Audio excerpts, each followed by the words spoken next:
Hello everyone. Welcome back to the Drawing Master series.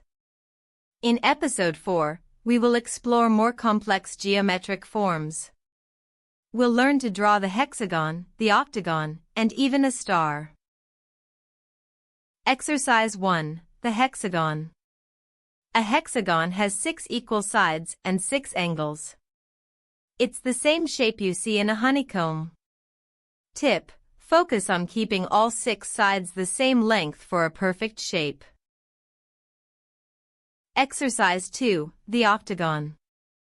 This 8-sided polygon is commonly seen in stop signs. It requires even more focus on angles. Tip: think of it as a square with its 4 corners cut off equally. Exercise 3, the star. Drawing a star is a classic artistic skill. It involves intersecting lines and sharp points. Tip: start with 5 main points and connect them in a single, continuous flow. Fantastic progress! You've mastered some very challenging shapes today. Keep practicing these complex polygons. Don't forget to subscribe for more international drawing lessons.